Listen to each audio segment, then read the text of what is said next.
ये जो हमने वीडियो में देखा, ये कौन लोग हैं जिनके साथ आप काम कर रहे हैं?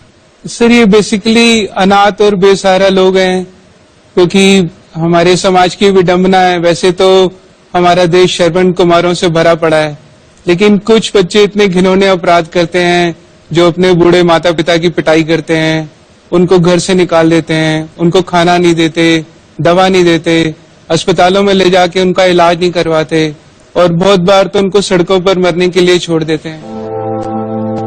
मतलब इतने इतने भयानक केसेस हमारे यहाँ पर आते हैं। जैसे सर, एक एडमिशन आया जिसमें एक लड़के ने अपने बूढ़े पिता को 10 साल से कमरे में बंद किया हुआ था और वो सारी प्रॉपर्टी उसकी हड़पना चाहता था, तो उनको पुलिस छुड़वा के लाई।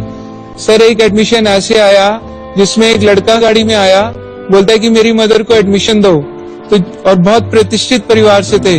जब वो अपनी मदर को लाए तो हमारे पांव के नीचे से जमीन निकल गई। उनकी मदर का कुल वजन सिर्फ 12 किलो ही था।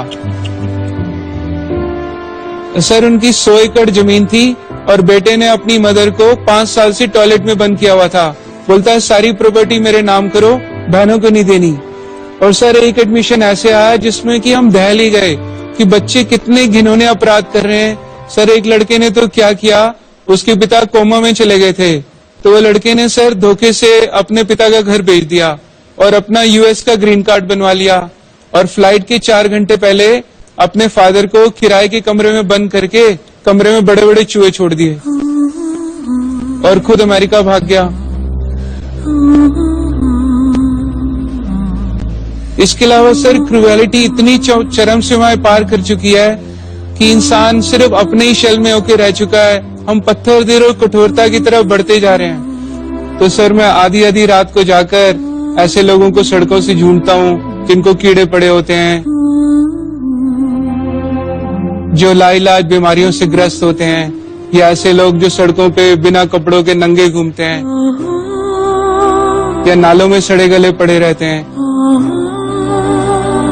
तो सर, उनको आधी आधी रात को ढूंढकर अपनी गोद में लेके आता हूँ, फिर अपने गुरुकुल के अंदर उनको रहना, खाना, दवा और रोजमर्रा की सभी सुविधाएं निःशुल्क देता हूँ। तो ऐसे सर, भगवान जी के आशीर्वाद से 10 साल के अंदर कोई हजारों लोगों को सड़कों से रेस्क्यू कर लिया, हजारों लोगों के परिवार भी ढूंढ दिए, उनको यूनाइट करा दिया और अभी कई सौ बेसहारा लोग हमारे यहाँ परमानेंट रहते हैं। और सर, अभी तक मैं वैसे तो भगवान जी के आशीर्वाद से कुल 6000 से ज्यादा लवारिस लाशों का दाह संस्कार कर चुका हूँ। इसके अलावा भारत सरकार, आपको जान के बड़ा गर्व होगा, ऑल इंडिया मेडिकल इंस्टीट्यूट से हमारे एक यूनिक कॉन्ट्रैक्ट साइन हुआ है सर, जिसमें वो अनक्लेम डेड बॉडीज वो हमें एवरी डे 30 से 40 लाशें हैंड ओवर करते हैं। सर, इनमें अनक्लेम बॉडीज हैं ये? Yes sir. यानी कोई आता नहीं बताने के लिए कि कौन? नहीं सर, बच्चे आजकल माँ बाप की अस्थियां लेने भी नहीं आते सर।